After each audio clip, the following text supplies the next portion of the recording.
रजीम बिस्मिल्लाहिर्रहमानिर्रहीम अल्हम्दुलिल्लाहिल मुतजल्लि लिखल्क़िहि बिखल्क़िहि वज़्ज़ाहिरि लिक़ुलूबिहिम बिहुज्जति खल्क़ल खल्क़ मिन गैरि रविय्यतिन अस्सलातु वस्सलामु अला रसूलिहिल करीम व ख़ातिमिन नबिय्यीन व जद्दिल मासूमीन अबिल क़ासिम मुहम्मद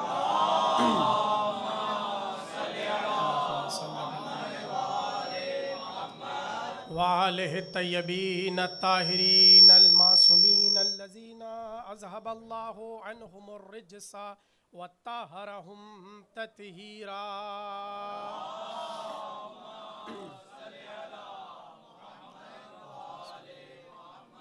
वलअनतुल्लाहि अला अअदाइहिम अजमईन मिनल आन इला क़याम यौमिद्दीन अम्मा बअदु फ़क़द क़ालल्लाहु तबारकहु फ़ी मुहकम किताबिहिल मजीद वल फ़ुरक़ानिहिल हमीद बिस्मिल्लाहिर्रहमानिर्रहीम युरीदूना लियुत्फ़िउ नूरल्लाहि बिअफ़वाहिहिम वल्लाहु मुतिम्मु नूरिहि वलौ करिहल काफ़िरून। सलावत।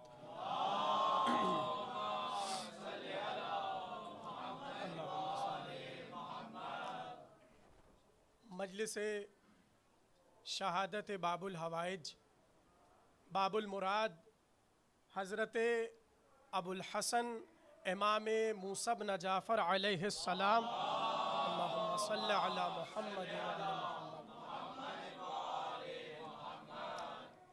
आप हज़रात यहाँ पर तशरीफ़ लाए हैं ज़िक्र इमाम को समाअत करने के लिए, और मैंने इस बाबरकत मजलिस के लिए सरनामा कलाम में जिस आयत की तिलावत करने का शर्फ हासिल किया, परवरदिगार आलम ने इस एक आयत को कुरान में 2 मरतबा बार बार इरशाद फरमाया, और कुरान के उलूम पर किताबें लिखने वाले सलावात पढ़े मोहम्मद आले मोहम्मद। यार वहाँ से सही करो, ये यहाँ से बिल्कुल ठीक है। एक बार और बुलंद आवाज़ में सलावात पढ़ो।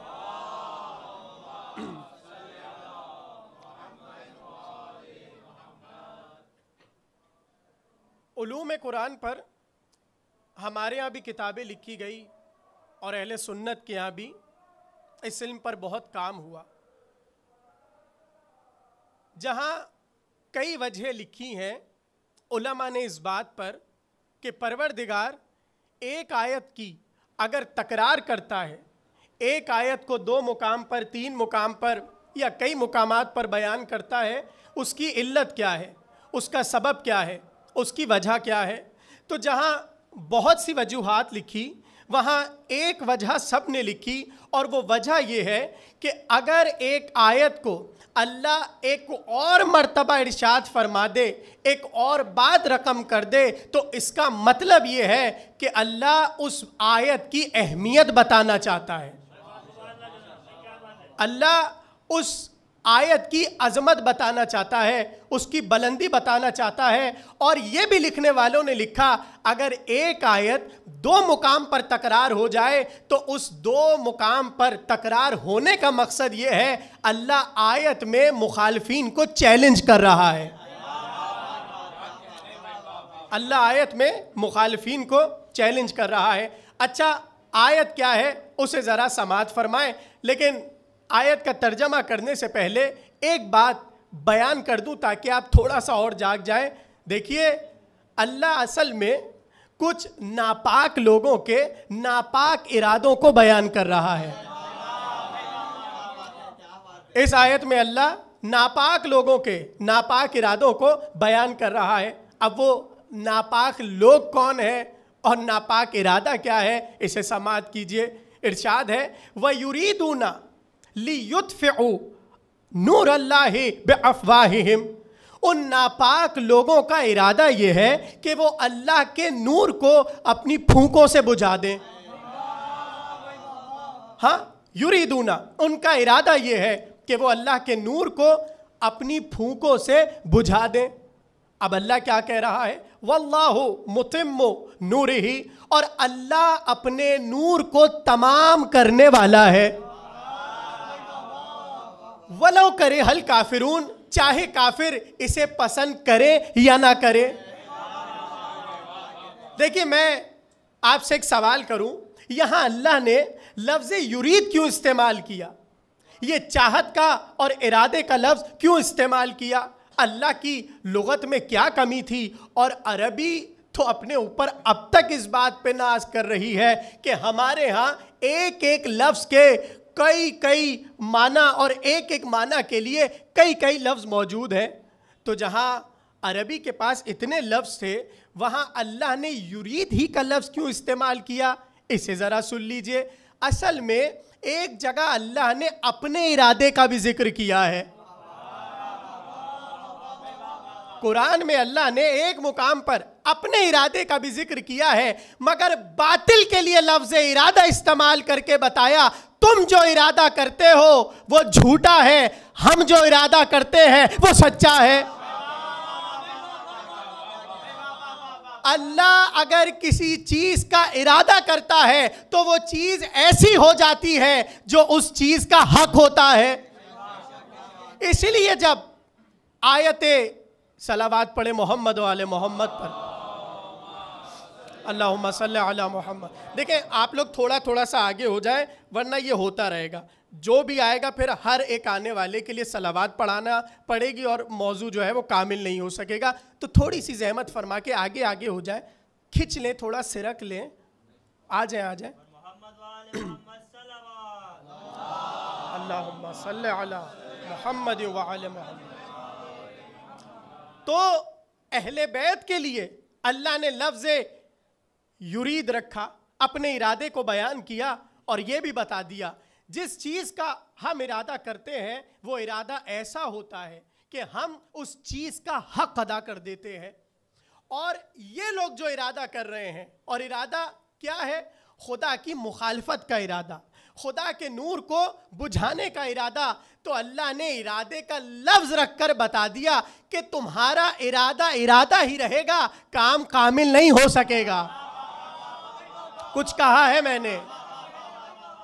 लफ्ज़ युरीद इस्तेमाल करके बताया, तुम्हारा इरादा हमेशा इरादा रहेगा, ये इरादा कभी कामयाब नहीं होगा।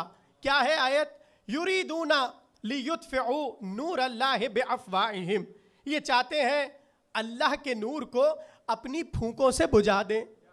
वल्लाहु मुतिम्मु नूरिह, अल्लाह अपने नूर का तमाम करने वाला है। वलो करे हल काफिरून, चाहे काफिर पसंद करे या ना करे। मैं आपको इस बहस में नहीं उलझाना चाहता मुफस्सिरीन की कि ये युरीदून से मुराद कौन से लोग हैं। तवज्जो, देखिए, आयत ने वाज़े किया कि इरादा रखते हैं अल्लाह के नूर को बुझाने का। सवाल ये पैदा होता है, ये अल्लाह के नूर को बुझाने वाले हैं कौन? तो ज़्यादा दूर ना जाइए, आयत के आखिर ही में देख लीजिए, अल्लाह ने तारुफ करा दिया। और कैसे कराया? लफ्ज़ काफिर कह के बताया। जो नूर खुदा को बुझाना चाहे, दुनिया की लुगत उसे कुछ भी कहती रहे, हमारी नज़र में वो काफिर है।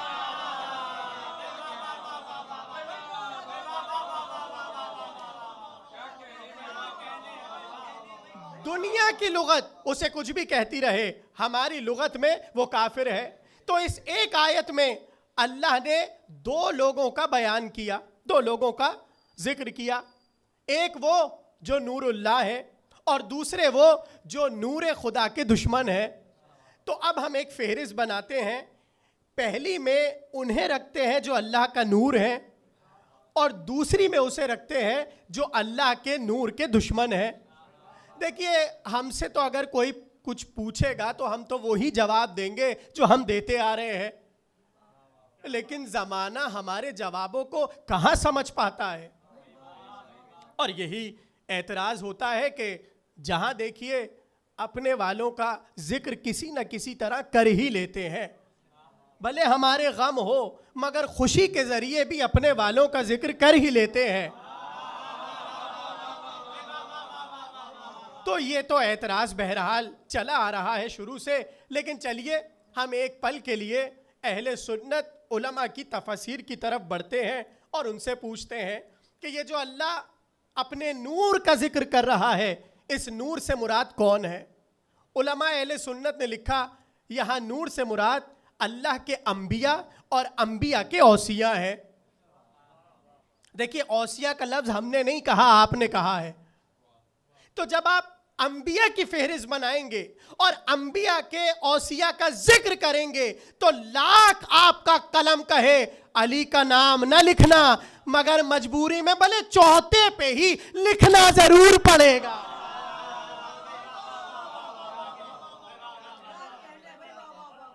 आप मजबूर हैं कि औसिया की फेहरिस्त में भले चौथे नंबर पर ही सही मगर जनाब अमीर का नाम लिखेंगे। तो ठीक है, हम फर्ज कर लेते हैं यहाँ नूरुल्लाह से मुराद अल्लाह के अंबिया हैं। तो मैं अपने मजमे से एक सवाल करूं, ये बताइए कि फर्श पर अल्लाह का जो सबसे पहला नबी आया उसका क्या नाम है? आदम अलैहिस्सलाम। और अल्लाह ने क्या कहा? देखिए, आयत बताना ये चाह रही है कि जब जब नूर होगा कोई ना कोई ऐसा नापाक इरादा रखने वाला होगा कि किसी तरह मैं नूर को बुझा दूं। तो जब आदम है तो आदम के दुश्मन का होना भी जरूरी है। कुछ कह रहा हूं मैं, आदम के दुश्मन का होना जरूरी है। और कुरान ने आदम के दुश्मन का तारुफ कराया। कैसे कराया? ऐ आदम खबरदार, यहां ना जाना, वहां ना जाना, यहां जाओ वहां जाओ, बस वहां ना जाना। और फिर अल्लाह ने बड़े तफसील से बताया, आदम ये शैतान तुम्हारा दुश्मन है, ये ऐसा है, ये ऐसा है, ये ऐसा है। यानी अल्लाह ने जहां अपने नूर का तारुफ कराया वहां नूर के दुश्मन का भी तारुफ कराया और बता दिया कि ए आदम, ये शैतान तुम्हारा दुश्मन है। तो तय हुआ कि सबसे पहला नूर जो फर्श इलाही पर चमका वो है हजरत आदम, और उनका जो दुश्मन है वो है शैतान। तो अभी मैंने जुमला कहा था, अपने जुमले को मजबूत करने के लिए मैं दुश्मन नूर खुदा का मजीद तारुफ करा दूं। देखिए, अल्लाह ने जब शैतान का तारुफ कराया तो किस तरह कराया? व इस्कुलना लिल मलाइकति इसजुदू लि आदमा फसजुदू इल्ला इब्लीस अबा वस्तकबर व काना मिनल काफिरीन। पता नहीं आपने तवज्जो की या नहीं की। व काना मिनल काफिरीन, जब हमने कहा ए हबीब तमाम मलाइका को कि सजदा हो आदम को, फसजदू, सबके सब सजदे में चले गए, इल्ला इब्लीस अबा वस्तकबर व काना मिनल काफिरीन। तो अल्लाह ने रोजे अव्वल ही तय कर दिया, नूरे खुदा का इनकार करने वाला काफिर होता है, मानने वाला काफिर नहीं होता। भाई पता नहीं क्या सुन रहे हैं आप। नूरे खुदा को ना मानने वाला काफिर होता है, मानने वाला काफिर नहीं होता। अब जरा चौक उठाने से पहले अपने दिल से ये सवाल कर लेना, हम नूरे खुदा के मुनकिर तो नहीं है। अगर मुनकिर हो तो वहीं पर खड़े हो गए जहां शैतान खड़ा है, और शैतान देखकर फखर से कहेगा, लो मैं अकेला चला था, इतने सारे मेरे साथ आ गए। सलावत पढ़े मोहम्मद वाले मोहम्मद।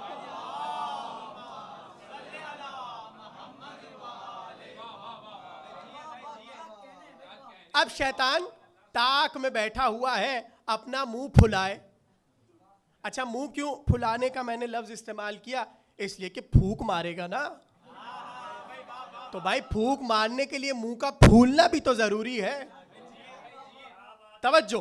अब वो ताक में बैठा हुआ है मुंह फुलाए हुए और बस चाहता है कि मैं अल्लाह के इस नूर को बुझा दूं। अब सवाल ये है, ये अल्लाह ने जो कहा है वल्लाहु मुतिम्मु नूरिही, अल्लाह अपने नूर को तमाम करने वाला है, ये नूर के इत्माम का मतलब क्या है? देखिए, मेरे सामने उलमा तशरीफ फरमा है, मेरे दोस्त ये इस बात की तायीद करेंगे कि अल्लाह के नूर के इत्माम करने का मतलब क्या है। तवज्जो, दो वजह है, दो मतलब है, तीसरा कोई मतलब नहीं है। पहला मतलब यह है कि नूर के इत्माम का मतलब यह है कि लाख जमाना जिक्र को मिटाना चाहे देखिए, जमाने के पास ताकत है, वो चाहे तो अल्लाह के नूर को बज़ाहिर लोगों के सामने मार दे, बज़ाहिर लोगों के सामने कैद कर दे, बज़ाहिर अपनी हर कोशिश कर ले कि किसी तरह मैं इसके नूर को ख़त्म करूं, यानी जिक्र को ख़त्म करूं। अल्लाह जो कह रहा है वल्लाहु मुतिम्मु नूरिही, इस जुमले का तकाजा यह है कि अल्लाह अपने नूर के जिक्र को मिटने नहीं देगा। अल्लाह अपने नूर के जिक्र को मिटने नहीं देगा, पहला मतलब। और दूसरा मतलब क्या है? दूसरा मतलब यह है कि अल्लाह के नूर तमाम करने का मतलब यह है अल्लाह इस नूर के तसलसल को भी मिटने नहीं देगा। यानी एक नूर के बाद दूसरा नूर, दूसरे के बाद तीसरा नूर, तीसरे के बाद चौथा नूर, नूर का सिलसिला चलता रहेगा। ये है दो मतलब अल्लाह के नूर के तमाम करने के।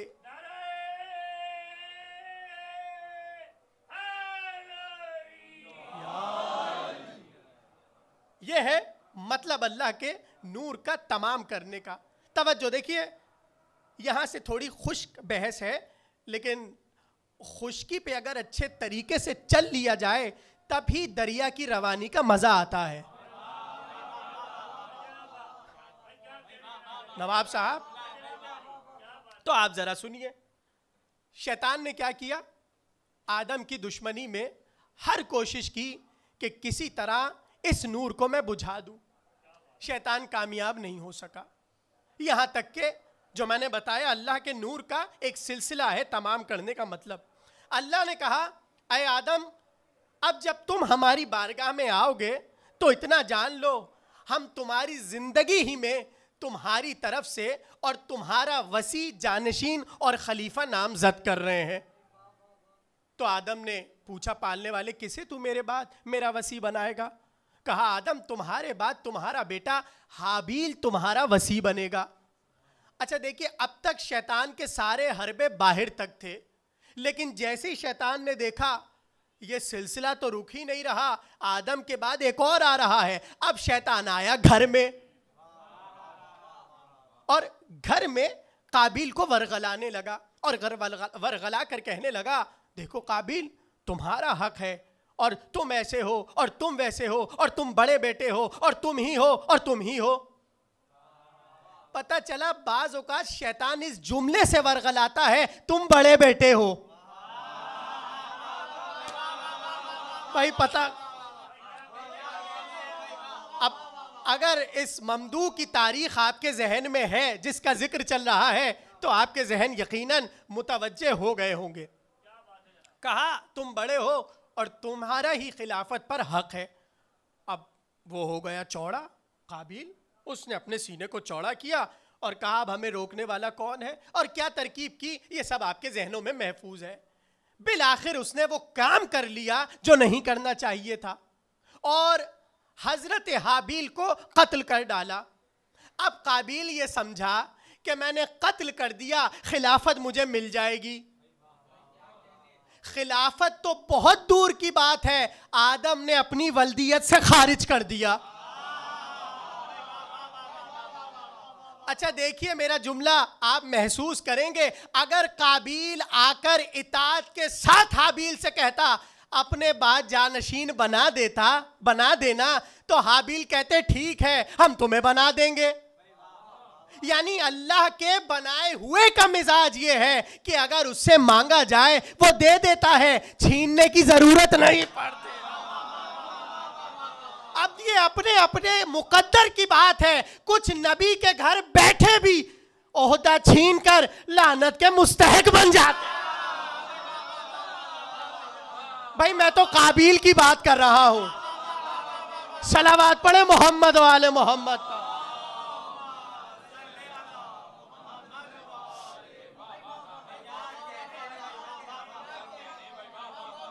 और फिर क्या हुआ? उसने कत्ल कर दिया, आदम रोने लगे। अब क्या होगा? इस नूर का तसलसल कैसे कायम रहेगा? वही आई, आदम घबराओ नहीं, इसने हाबील को मारा है, मगर हम हाबील जैसा तुम्हें एक और बेटा देंगे और इस नूर का तसलसल हम जारी रखेंगे और काबिल ने जो काम किया वो लानत का मुस्तहक हुआ, मगर अल्लाह का नूर तमाम होके रहा। हाबिल गए, शीश आ गए। लीजिए सिलसिला चलने लगा चलने लगा चलने लगा, यहां तक के नूह आ गए। और अब नूह अल्लाह का नूर है। अभी तक आदम के दौर में बेटा दुश्मन था, अब यहां नूह की बीवी भी अकड़ के खड़ी है। यानी घर में दो दुश्मन हो गए, अंबिया के घर में दो दुश्मन हो गए। पहला दुश्मन नबी का बेटा काबिल, दूसरा दुश्मन नबी की जौजा, कौन? हजरत नूह की जौजा। अब इन्होंने पूरी कोशिश की और शैतान बाकायदा इनकी मदद कर रहा है कि इस नूर को मधम कर दो, इस नूर को बुझा दो। और लीजिए, अल्लाह ने नूर का तसलसल रोका नहीं। अल्लाह ने कहा ठीक है, अगर कुछ माँ के साथ चले गए नूह की मुखालफत में, तो हम कुछ बेटे नूह के साथ रखेंगे जो नूह का साथ देंगे। और ये नूर का तसलसल चलते चलते नूह की नस्ल में आया। तारीख बड़ी, दौड़ बढ़ा, यहां तक के हजरत इब्राहिम आ गए। जैसे ही हजरत इब्राहिम का दौर आया, फौरन से नमरूद ने नार को बुलंद किया और अल्लाह को मुखातिब करके कहने लगा, तूने नूर को भेजा है, हम नार जलाएंगे। सलावत पढ़े मोहम्मद वाले मोहम्मद पर, सल्लल्लाहु अला मोहम्मद वाले मोहम्मद। आगे तशरीफ ले आए शबर भाई, सलावत पढ़े मोहम्मद वाले मोहम्मद।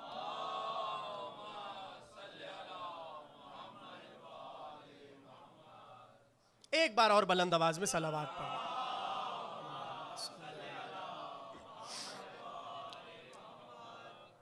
नमरूद ने कहा, तूने अपना नूर भेजा है, हम अपनी नार को रोशन करेंगे और देखते हैं तेरा नूर कवी है या हमारी नार कवी है। ये कह के उसने नार जलाई और यहां बैठे फूंके मारना शुरू की। अच्छा देखिए, आग का तो मिजाज ही ये है ना, उसे जरा सी फूंक दे दीजिए, वो मजीद भड़कती रहती है, भड़कती रहती है, भड़कती रहती है। अल्लाह ने कहा ठीक है, तुम जलाओ अपनी नार को, मगर जो हमारा नूर है उसकी सिफत यह है, नार उस पर असर नहीं करती। हमारे नूर की सिफत यह है, नार उस पर असर नहीं करती। तो जो जो नूर खुदा होगा, नार उस पर असर नहीं करेगी। और अगर नूर खुदा किसी कौम को अपने से निस्बत दे दे और ये जुमला कह दे, तुम हमसे हो, तुम हमसे हो, हमारी तीनत से हो, तो उनका स्टेटस भी ये बन जाता है, नार पे चलते रहते हैं, नूर असर नहीं होने।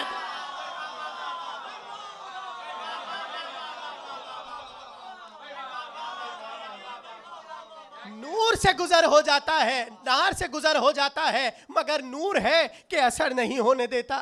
तो हजरत इब्राहिम अलैहिस्सलाम ने बतौर अल्लाह के नूर दुनिया को दिखाया कि अल्लाह का नूर कैसे दुनिया की नार को बुझा देता है। बस तमहीद तमाम हो रही है। इब्राहिम का दौर गुजरा, इसहाक आ गए, इसहाक के बाद याकूब आ गए, याकूब के बाद यूसुफ आ गए। अब हुआ क्या? तवज्जो, अब क्या हुआ? कहते हैं एक बार कुरान कहता है, यूसुफ आए अपने बाबा के पास और कहने लगे, इज़ क़ाला यूसुफ लिअबीही या अबती इन्नी रअयतु अहद कौकबन अहद अशर कौकबन व शम्सा वल कमरा। ऐ बाबा जान, रात को हमने देखा कि 11 सितारे, चांद और सूरज हमें सजदा कर रहे हैं। हाँ, वरअयतुहुम ली साजिदीन, वो हमें सजदा कर रहे हैं। तवज्जो, अब तक नबी के घर में दो दुश्मन थे, एक बेटा एक जौजा। अब मुफस्सिरीन ने एक और दुश्मन का तारुफ कराया।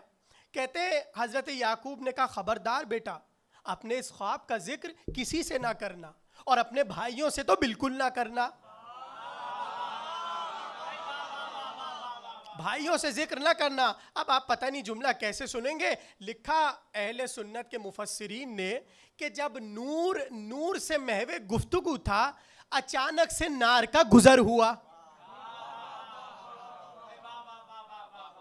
अच्छा, नार देखिए उर्दू में तो है ही मोन्नस, आग होती है, इत्तेफाक ये है कि अरबी में भी नार मोन्नस है।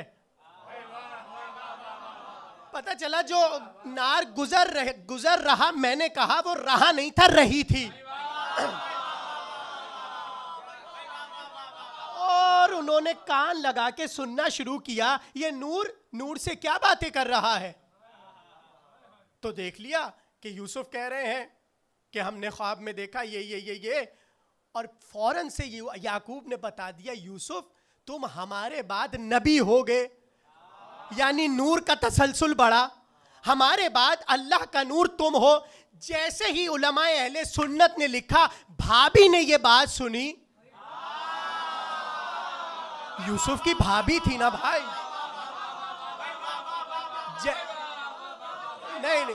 नहीं, जुमला बदल के कह दूं, जैसे ही नार को पता चला देवर जी नूर है, नार भड़की।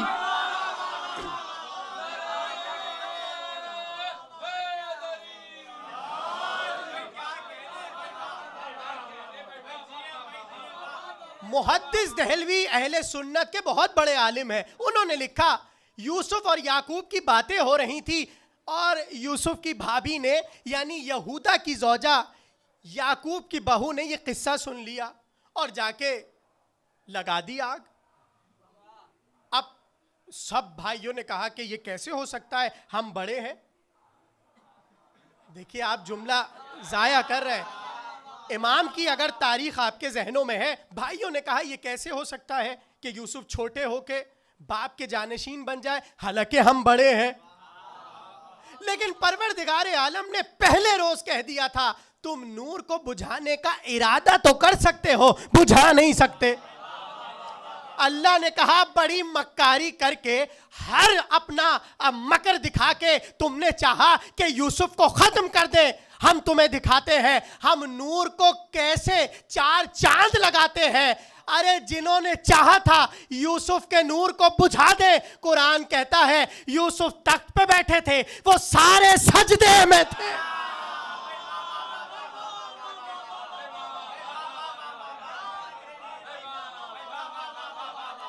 यानी दुश्मन ये चाह रहा है अल्लाह के नूर को बुझाए। अल्लाह ने कहा ना नूर का जिक्र थमेगा, ना नूर का तसलसल रुकेगा। और ऐसे चलते चलते यहाँ याकूब की नस्ल बढ़ी, वहाँ इस्माइल की नस्ल बढ़ी, और फिर नस्ल इब्राहिम में एक वो नूर आया कि जिसके नूर की वजह से नूर खल्क हुआ, जिस नूर का नाम नूर मोहम्मद मुस्तफ़ा सल्लल्लाहु अलैहि।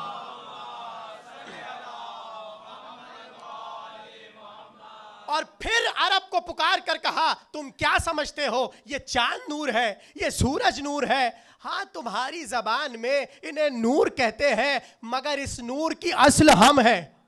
सबको बताया इस नूर की असल हम है। तो उन्होंने सवाल किया कैसे आप नूर की असल हो गए। कहा देखो तुम समझते हो सारी रोशनी चांद से है, एक बार अंगुष्ठ उठाई और दो टुकड़े करके बताया इसकी किस्मत हमारी अंगुष्ठ पे ठहरी हुई है।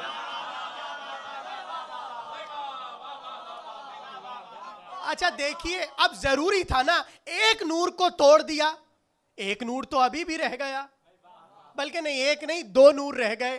अरब वाले सितारे को भी नूर कहते थे और सूरज को भी नूर कहते थे। अब रसूल को फकत अपना तारुफ नहीं कराना, अपने साथ साथ नूरे खुदा के तसलसल का तारुफ कराना है। जमाना ये समझ रहा था इनका नूर फकत जाहिर होके नूर होता है। नबी ने कहा नहीं, अगर वो जमाने से छुपा रहे जब भी वो नूर होता है। कहा कैसे? कहा रात को सब आ जाना, जहरा जूं ही इशारा करेंगी चांद टूट के आ जा।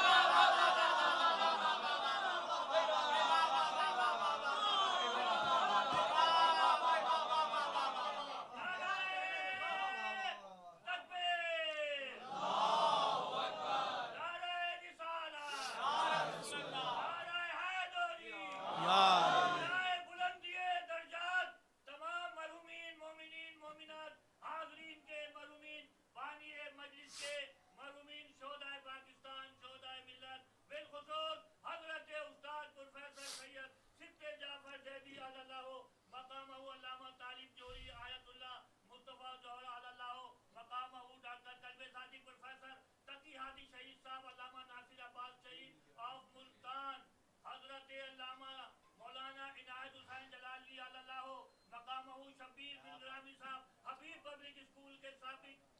प्रिंसिपल आफ्ताब हुसैन लालूशा आफ्ताब एज़ा शबाबुल मोमिनीन वाले हज़रत अल्लामा डॉक्टर सैयद ज़मीर अख्तर नकवी आलल्लाहु मकामहू बरादर अजीज अभी इंतकाल हुआ है और कल 40वां है महफिल मुर्तज़ा में शाम 5 बजे शब्बर भाई के बड़े भाई इन सब की बुलंदी दर्जात के लिए आवाज़ बुलंद नाराए सलावत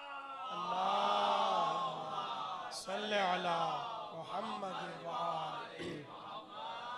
तो रसूल ने बताया कि ये नूर का तसलसल अगर बज़ाहिर ज़माने के सामने छुपा रहे, मगर ये वो नूर है कि जो मान नहीं पड़ता, ये वो नूर है जो मधम नहीं होता, ये वो नूर है जो बुझता नहीं है। इसके तसलसल का वादा अल्लाह ने लिया है। और चांद को 2 टुकड़े किए, सितारे को बुलाया। अब वक्त था कि सूरज को भी अपने इख्तियार में लेकर दिखाया जाए।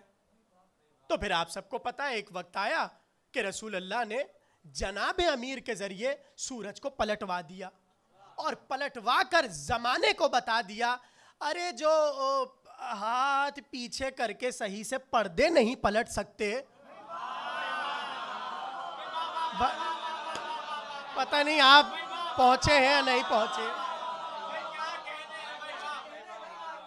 उनके इख्तियार में ये रसाई कहाँ है कि वो सूरज तक अपनी अंगुश्त शहादत को पहुंचा दें। तो नूर का तसलसल थमा नहीं। जमाने ने देखा कि अब तो रसूल चले गए, अली तन्हा है, हम जैसे चाहें जो चाहें अली के साथ कर सकते हैं। मगर ये लिखने वालों ने लिखा, बड़ा लाख अपने भरम और अपनी अकड़ को जमाने से मनवाने वाले जब भी जुल्मत में फंसते थे फौरन कहते थे, नूरे इलाही कहां पर है, नूरे इलाही कहां पर है। और खुदा ने दिखाया कि तुम जो इरादा रखते थे वो इरादा पूरा ना हो सका, और हमारा नूर वो है, एक के बाद एक के बाद एक के बाद एक के बाद। तुमने अली को नूर ना समझा, हमने अली को नूर बनाया। तुमने हसन को नूर ना समझा, हमने हसन को नूर बनाया। तुमने हुसैन को नूर ना समझा, हमने हुसैन को नूर बनाया। तुमने ज़ैनुल आबदीन को नूर ना समझा, हमने उन्हें नूर बनाया। तुमने मोहम्मद बाकिर को नूर ना समझा, हमने उन्हें नूर बनाया। तुमने जाफर सादिक को नूर ना समझा, हमने उन्हें नूर बनाया। अरे हारून, लाख फानूस लगाकर तूने अपने महल को रोशन करके एक कैदी को कैद करके ये समझा वहां से नूर ना निकलेगा, मगर जैसे ही नूरे मूसा बिन जाफर निकला, हारून का नूर मधम पड़ गया।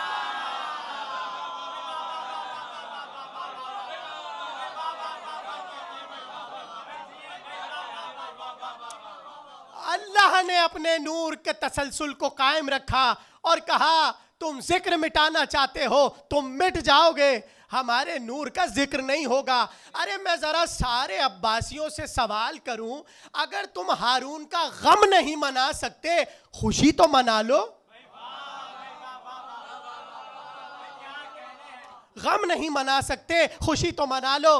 तो पलट पलट कर यही तो कहेंगे, न तारीख खुशी का पता ना तारीख गम का पता। क्या कहने अल्लाह के नूर वाली कौम का ये जश्न भी मनाती है, शहादत भी मनाती है।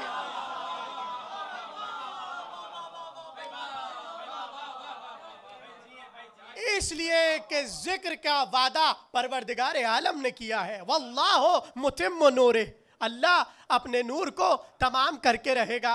अच्छा, मैं आपसे एक सवाल करूं, ये हारून कैद क्यों कर रहा है? देखिए, मंजिल मसाइब नहीं है, लेकिन ज़रा समात कीजिएगा, ये हारून कैद क्यों कर रहा है? तो लिखने वालों ने लिखा, असल में हारून के पास था तो सब कुछ, मगर वो जाज़बियत नहीं थी जो इनके पास थी। उलमा हारून के दस्तरखान पे, फुजला हारून के दस्तरखान पे, उमरा हारून के दस्तरखान पे, रुअसा हारून के दस्तरखान पे, यानी हारून जिसे चाहता है अपने दस्तरखान पे बुला लेता है। उसके बावजूद भी ये खटका क्यों लगा रहता है, ये मदीने वाला जब तक है मेरा दस्तरखान मशहूर नहीं हो सकता, कभी नहीं हो सकता। तो अब इसकी उलमाए कलाम ने, मुतकल्लिमीन ने एक वजह लिखी और वजह को सुनिएगा, आप सब खुश हो जाएंगे। सवाल, ना हारून पे कोई जुल्म किया, ना हारून के खिलाफ कोई फौज जमा की, ना हारून पर किसी किस्म का इकदाम किया, कुछ भी तो नहीं कर रहे, खामोशी से मदीने में बैठे हुए अपना काम कर रहे हैं। फिर ये हारून दुश्मन क्यों है? ये चाहता क्यों है कि अल्लाह के नूर को बुझा दे? अब जवाब सुनिए जो मुतकल्लिमीन ने लिखा। मुतकल्लिमीन ने लिखा, देखिए फर्ज कीजिए मैं मुतकल्लिमीन की बात बता रहा हूं। अभी हम सब यहां पर बैठे हुए हैं, अचानक से खुदा न खास्ता लाइट चली जाए और चारों तरफ अंधेरा हो जाए और अल्लाह न करे कि कोई चोर बाहर से यहां पर अंदर आ जाए। अच्छा, पहले तो ये जुमला कहना मुश्किल था, इसलिए क्योंकि कोई चोर आ नहीं सकता था। अब आ रहे हैं तो अब ये जुमला कहना आसान है।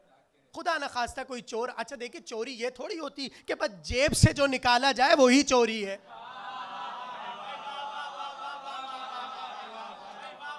अब चोरी की तो किस्में हैं, कभी कोई चोर आपको नजर आए तो उससे पूछिएगा, हाँ वो आपको बताएगा। बहरहाल खुदा न खास्ता यहाँ पर शमे गुल हो जाए, अंधेरा हो जाए और चोर आ जाए।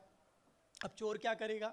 जल्दी जल्दी हाथ की सफाई दिखाएगा, इसकी जेब काटी, उसकी जेब में हाथ डाला, इसका ये उठाया, उसका मोबाइल, ये और अचानक से दौरान चोरी लाइट आ जाए, शमा जल जाए। तो आपको पता है मुतकल्लिमीन क्या कहते हैं? चोर की फितरत में ये है, वो भागेगा नहीं, चिराग को बुझाएगा। वो भागेगा नहीं, वो सबसे पहले चिराग को गुल करेगा। तो वजह क्या है? कहा इसलिए कि जब तक चिराग जलता रहेगा,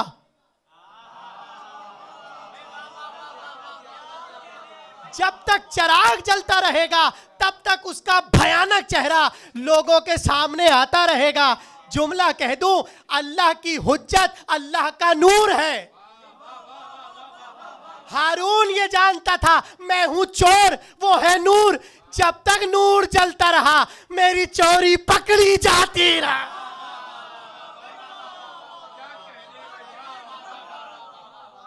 जब तक ये नूर जलता रहेगा मेरी चोरी पकड़ी जाती रहेगी। इसलिए हारून ने चाहा इस नूर इमामत को गुल कर दिया जाए। तो पहला काम उसने जो चाहा कि इमाम को मैं यहां बुला लूं, उसका मकसद यह था कि जो इमाम काम कर रहे हैं उस काम को रोक दिया जाए। अब दूसरा मकसद तारीख लिखने वालों ने लिखा कि उसने बुलाया यूं था ताकि लोगों तक इनकी रसाई ना हो सके, ना लोग इन तक पहुंच सके, ना ये लोगों तक पहुंच सके। लेकिन अभी आपने मुझसे पहले तकल्लुम साहब से सुन लिया ना कि ये तो बाहर इसकी मदद और उसकी मदद, फिर ये कैद खाने में कौन बैठा है? हाँ, उसका मकसद कैद करना सिर्फ फकत इतना था कि इनकी रसाई लोगों तक ना हो सके। अब मैं आपसे एक सवाल करूं, हारून ने जिस काम के लिए इमाम को कैद किया, क्या वो हुआ या नहीं हुआ? अब सुनिए एक वाकया। कहने वाले कहते हैं, लिखा तारीख वालों ने, कि एक रोज हारून को पता चला एक शख्स है जो अपना वाकया किसी को नहीं बताता, बस इतना बताता है क्या कहने उस बुजुर्ग के और क्या कहने बादल के। ये दो जुमले उसकी जबान पे जारी थे, एक बुजुर्ग और एक बादल। हारून ने कहा लेके आओ उसे मेरे दरबार में, ये कौन है? लाया गया, सामने खड़ा था हारून के। हारून ने कहा नाम क्या है तेरा? उसने कहा मेरा नाम है अली बिन साले तालिकानी, तालिकान का रहने वाला है इसलिए तालिकानी मशहूर हुआ। हारून ने कहा ये अब्र वाला किस्सा क्या है, जरा बयान तो कर। उसने कहा मैं बयान तो कर दूं मगर तुझसे बर्दाश्त नहीं होगा।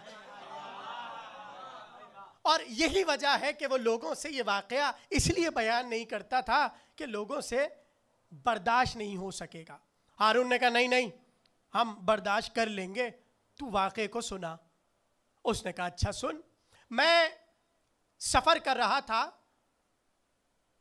चीन की तरफ, अचानक से मैं जिस कश्ती पर सवार था, मेरे साथ 3-4 लोग थे, रास्ते में तूफान आ गया और उस तूफान की वजह से हमारी कश्ती गहराई में जाकर भंवर में फंसकर डगमगाने लगी और आखिरकार ये हुआ कि कश्ती टूट गई और उसका फकत एक तख्ता बचा।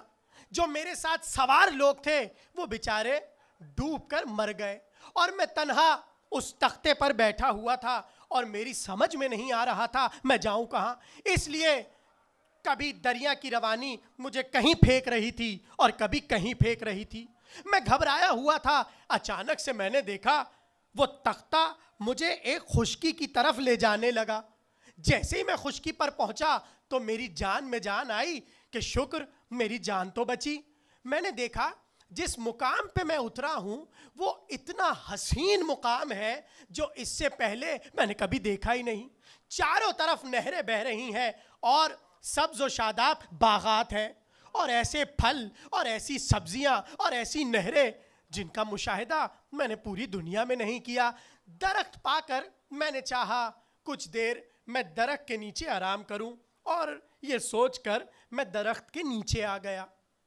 आंख लगी, अचानक से मैं घबराकर उठा। मैंने देखा अजीब और गरीब किस्म की आवाज़ें आ रही हैं। मैंने जैसे ही आंखों को खोला मैंने देखा 2 जानवर हैं जो घोड़े नहीं हैं मगर घोड़े जैसे हैं। वो आपस में एक दूसरे से लड़ रहे हैं।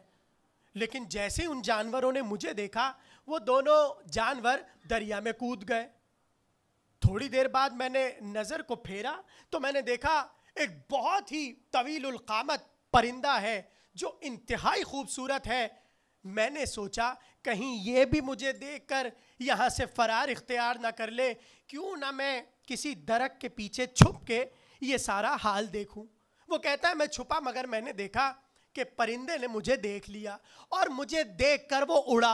वो जैसे ही उड़ा मैं उसके पीछे भागा। मैं पीछे इसलिए भागा जहाँ कोई बंदा नहीं है वहाँ दिल बहलाने के लिए कोई परिंदा तो मौजूद हो।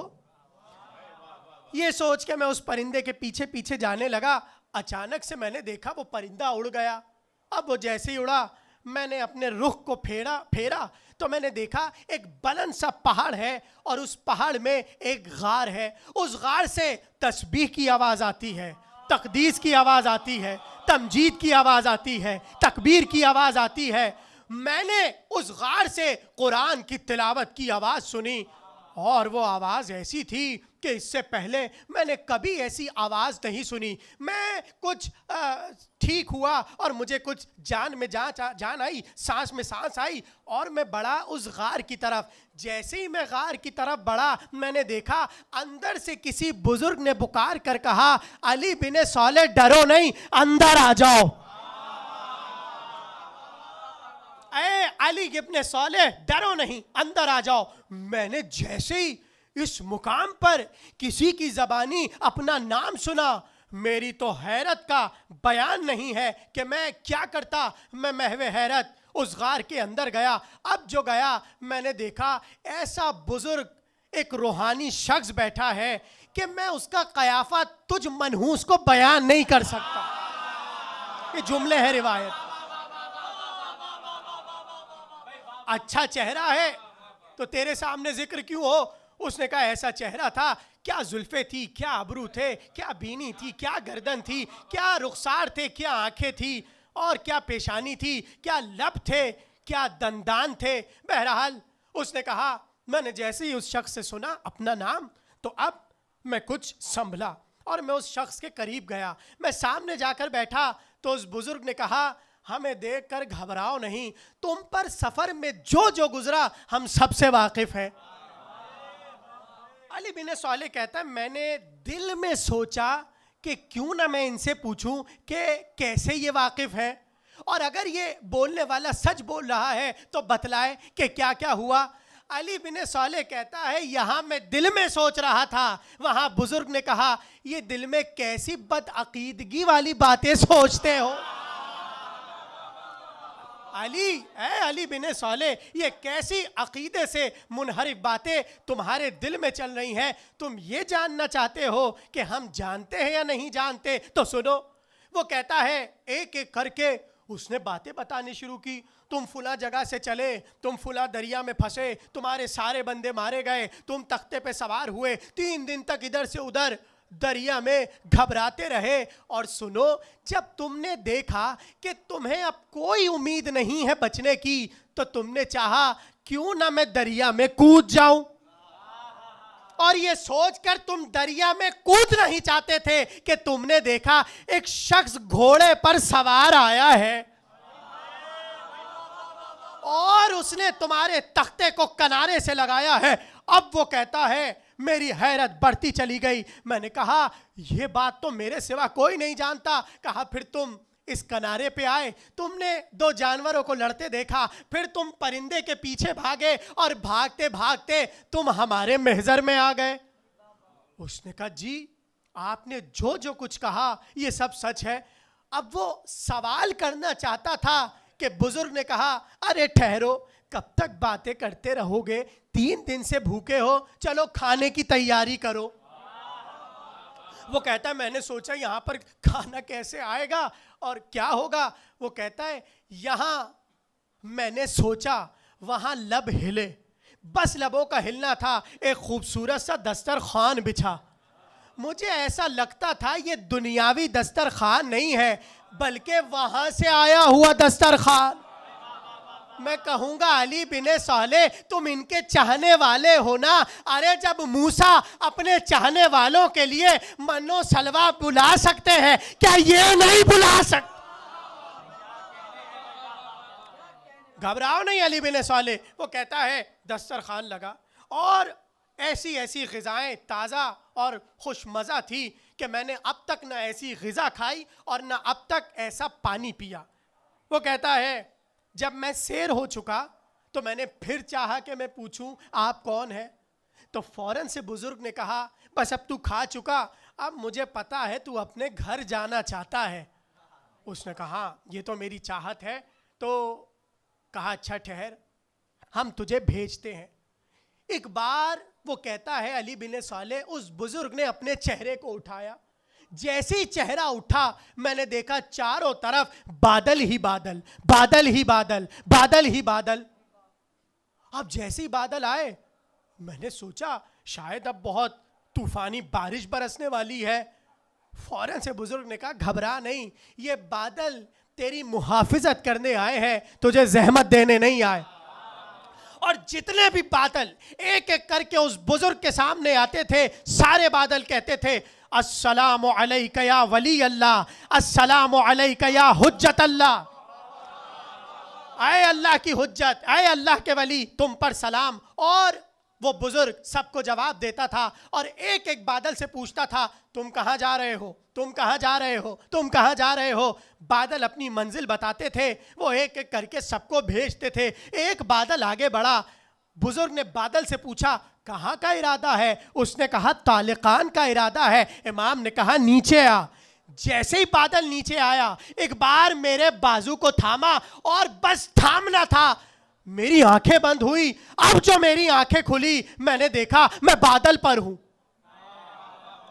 मैं बादल पर हूं। और अब बादल था कि चलना चाहता था। जैसे ही बादल चलने लगा, एक बार मैंने हाथों को जोड़कर कहा, ए बुजुर्ग, तुम्हें अली मुर्तजा का वास्ता। पता नहीं जुमला आपने महसूस किया। ए बुजुर्ग, तुझे अली मुर्तजा का वास्ता, मुझे इतना तो बतला दे तू कौन है। जैसे ही मैंने उस बुजुर्ग को अली का वास्ता दिया, एक बार वो मुस्कुरा कर कहने लगा, ए अली बिन साले, इतना याद रखना, इन्नल्लाह ला यखली अर्ज़हु मिन हुज्जती, अल्लाह किसी भी जमीन को अपनी हुज्जत से खाली नहीं छोड़ता।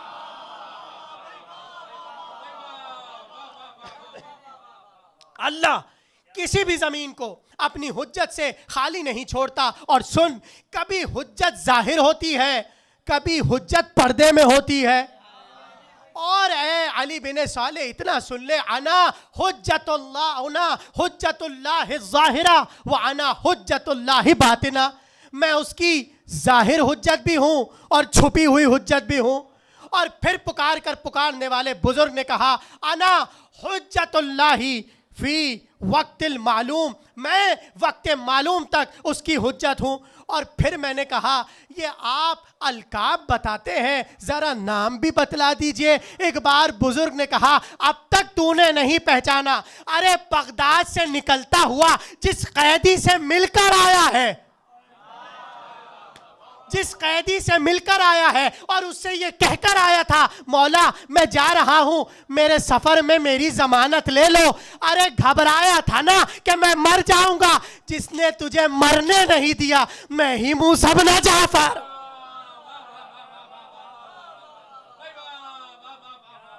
ऐ अली इब्ने साले, मैं ही मूसा बिन जाफर हूं, और देख मैंने तुझे उस दरिया के भंवर में फंसने नहीं दिया, मैंने तुझे गर्क नहीं होने दिया, मैंने तुझे बचा लिया। अब है जुमला आपके काम का और बस तकरीर तमाम हो रही है। तमहीद क्या बांधी थी मैंने, हारून ये चाहता था कैद कर लूं ताकि लोगों तक रसाई ना हो। भाई इसीलिए तो कैद किया था ना, लोगों तक रसाई ना हो। अब मैं आपसे फकत इतना सवाल करूं, हारून अपने मकसद में कामयाब हुआ कि नहीं? अगर मूसा बिन जाफर की रसाई लोगों तक नहीं है तो हारून कामयाब, और अगर रसाई अब तक शियों पर है तो मूसा बिन जाफर कामयाब। तो अब तक बाबुल हवाइज कामयाब। तवज्जो, खत्म हो रही है तकरीर। एक बार जैसे ही हारून ने सुना, फौरन से एक बंदे को बुलाया और कहा सुन, जितनी जल्दी हो सके इसे मार दे। तो उसने कहा क्यों मार दूं? कहा तूने कुछ सुना तो नहीं अभी जो कुछ इसने बयान किया? दरबान ने कहा नहीं, मैंने तो कुछ नहीं सुना। कहा बहुत अच्छी बात है, बस इसे जल्दी से मार ले ताकि कोई ये फजीलत सुन ना पाए। भाई जुमला जाया मत कीजिएगा। उसने अली बिन साले के कत्ल का इरादा इसलिए किया ताकि ये फजीलत कहीं मशहूर ना हो जाए और कोई सुन ना सके। तो फिर ये मैं बयान कैसे कर रहा हूं? भाई यहीं तक लाना था मुझे। उसने कत्ल इसलिए किया ताकि इस फजीलत की रसाई किसी तक हो ना। पता चला दुश्मन खुदा फकत ये नहीं चाहता कि हुज्जत के नूर को बुझा दे, बल्कि दुश्मन की एक और हैसियत ये है, एक और तारुफ ये है, जो इनकी फजीलत को घटा दे वो उसी में शामिल है जो नूर को बुझाना चाहता। जो नूर को बुझाना चाहते हैं वो इसी फहरिस्त में शामिल है। तो हारून का कस्द ये था कि रसाई किसी तक ना हो सके, मगर ज़माने ने देखा कि जहां दुनिया नहीं पहुंच पाती, जहां कोई नहीं पहुंच पाता, वहां तक अगर कोई पहुंच जाए तो उसे हुज्जते परवरदिगार कहते हैं, उसे नूरे परवरदिगार कहते हैं। यहां हारून ने देखा कि कैद करके भी अब तक इनकी वो जाज़बियत, वो नूर ऐसा रोशन है कि मैं इनके नूर को बुझा नहीं पा रहा।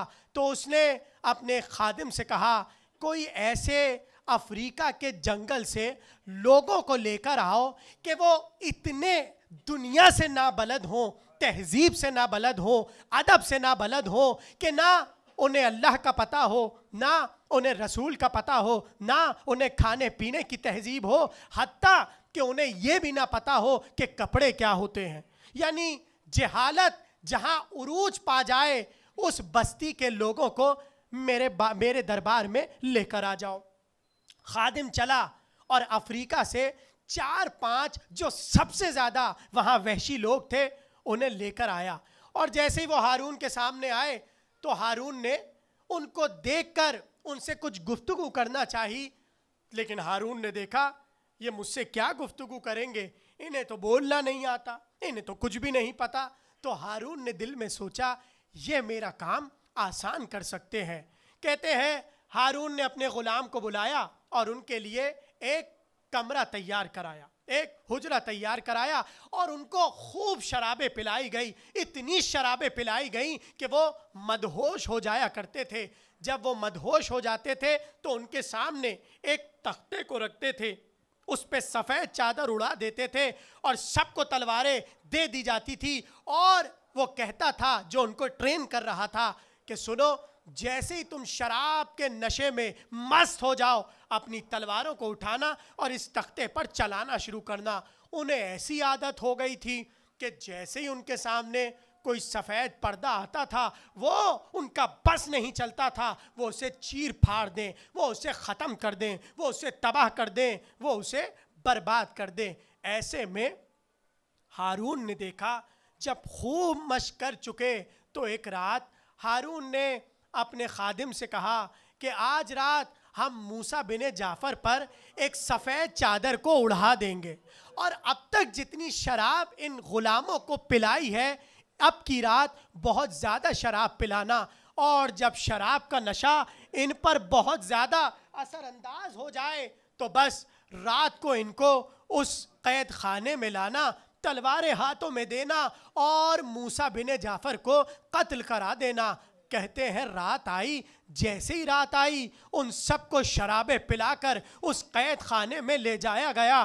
तलवारें सबके हाथों में थी। जैसे ही सफ़ेद चादर को सामने बिछा देखा, तलवारों को उठाया और चाहा कि सामने तलवारों को चला दिया जाए। कहते हैं अभी तलवारें उठी थी, यहाँ एक बार कैदी ने अपने चेहरे से चादर को हटाया। आवाज़ें आपकी बुलंद हो गई। कैदी ने एक बार चादर को अपने सर से सरकाया, अपने सर से हटाया। अब जो चेहरे को देखा, सब ने तलवारों को छोड़ दिया, सबके नशे उतर गए, सब एक बार घबराने लगे और रोने लगे। रोते रोते सब ने इमाम काजिम को घेर लिया और सजदा रेज हो गए। हारून बड़ा घबराया और उसने सारे हबशियों को बुलाया और बुलाकर कहने लगा, मैंने तुमसे कहा था इन पे तलवारें चला देना, इन्हें ख़त्म कर देना, ये तुमने क्यों ना किया और इन्हें कत्ल क्यों ना किया। एक बार हबशी ने कहा, तुझे अल्लाह से डर नहीं लगता, तुझे रसूल से डर नहीं लगता, ये तू क्या काम करवाना चाहता था। एक बार उसने कहा, क्या कहना चाहते हो। कहा, सुन, जब भी हमारे वतन में बहुत ज़्यादा कहत साली होती है, हमारे जानवर मरने लगते हैं, हम तक अनाज नहीं पहुंचता, हम भूखों मर रहे होते हैं, तो हम दरिया के किनारे जाते, हम एक बार सहरा के किनारे जाते हैं, हाथों को उठाकर कहते हैं, पालने वाले, ए खुदा, ए दुनिया को बनाने वाले, अगर तूने पानी न पहुंचाया हम मर जाएंगे, हमारे जानवर मर जाएंगे। अरे सुन, जैसे ही हम दुआ करते हैं, एक घोड़ा सवार हमारी तरफ बड़ा चला आता है और हमसे कहता है, घबराना नहीं, अभी हम दुआ के लिए हाथों को बुलंद करेंगे और देखना पानी बरसने लग जाएगा। एक बार हारून ने पूछा, वो आने वाला कौन होता है। कहा, ये कैदी जो कैद में लेटा।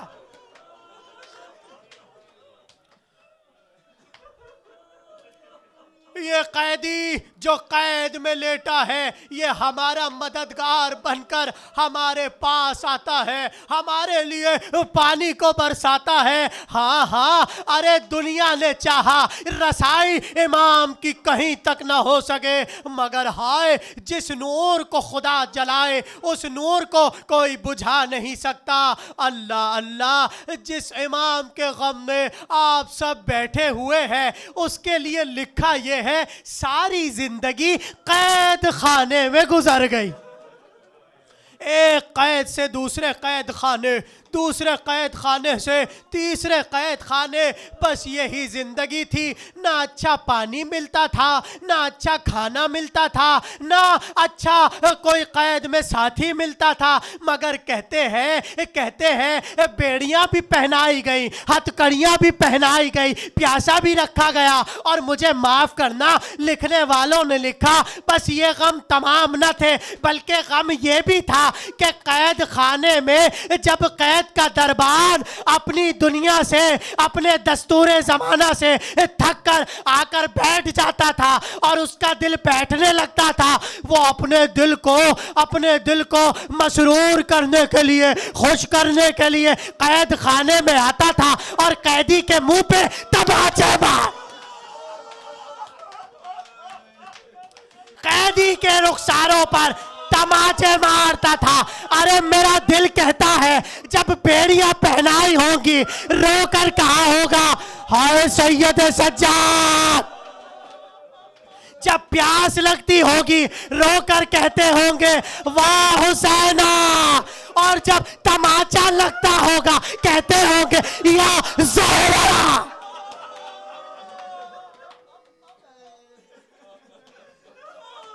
जब तमाचा लगता होगा तो दादी को याद करते होंगे, हाँ हाँ बड़ी बेदर्दी के साथ मदीने से खींच खींच कर ले जाया गया। लिखने वालों ने लिखा, इमाम नमाज पढ़ रहे थे, जब इमाम की गर्दन में रस्सी बांधा गया और ऐसे खींच कर लेके जा रहे थे कि इमाम रो रो कर कहते थे, नाना गवाह रहना, इस आलम में तुम्हारी तुरबत से हमें दूर किया जा रहा है। मगर कहते हैं इससे बड़ी गुर्बत ये थी कि इमाम चाहते थे अपनी बेटियों से मिलने, मगर किसी जालिम ने एक बेटी से मिलना ना दिया।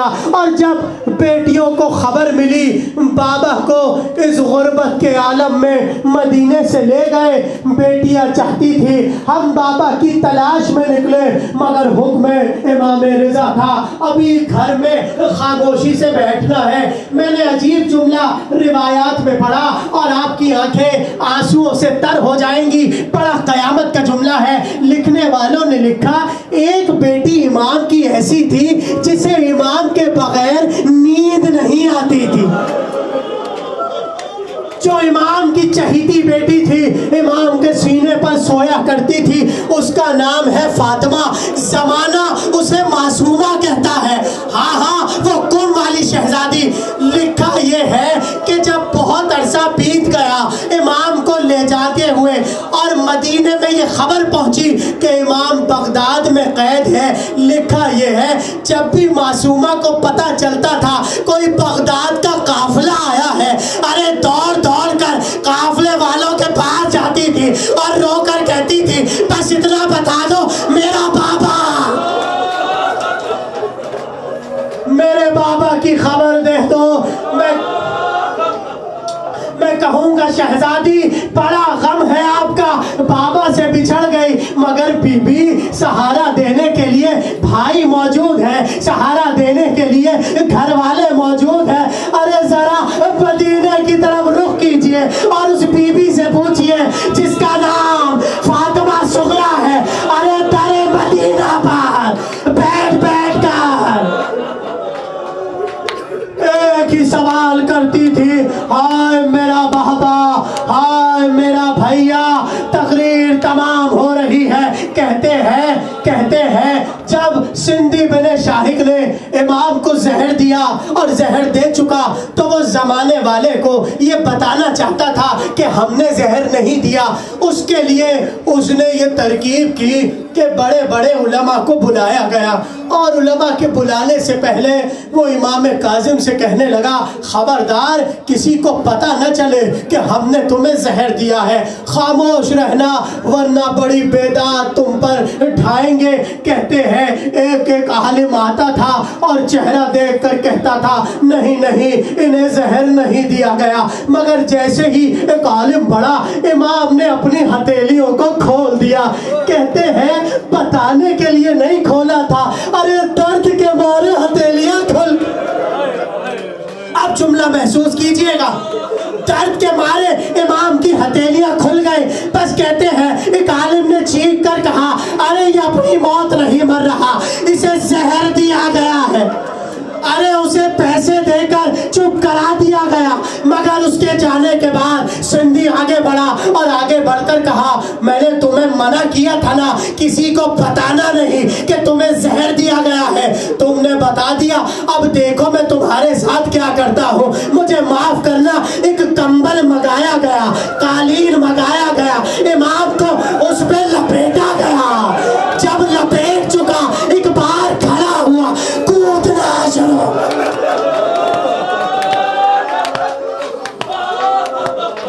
एक बार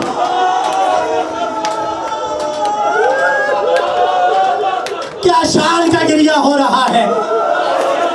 खत्म हो गई मजलिस, बस आखिरी रिवायत और ताबूत आ जाएगा। अल्लाह अकबर। अल्लाह। कहते हैं जिस रोज इमाम को मदीने से कैद किया गया, इमाम का एक चाहने वाला था जिसका नाम था अब्दुल्ला।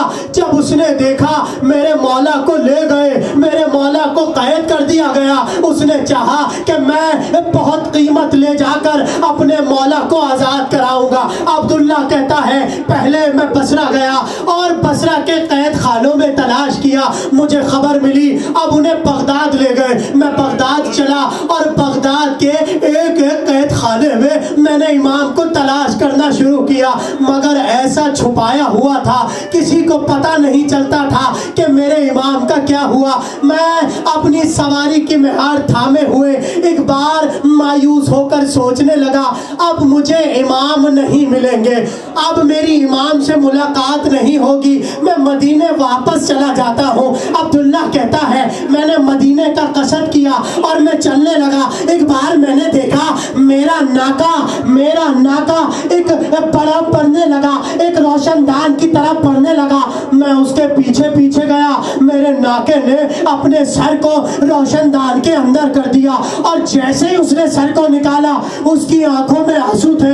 मैं घबरा गया, इसने किसे देख लिया जो ये रो रहा है। एक बार मैंने जो ही रोशनदान में अपने सर को आगे किया, मैंने देखा 70 सीढ़ियां हैं और उन सीढ़ियों के नीचे एक चादर पड़ी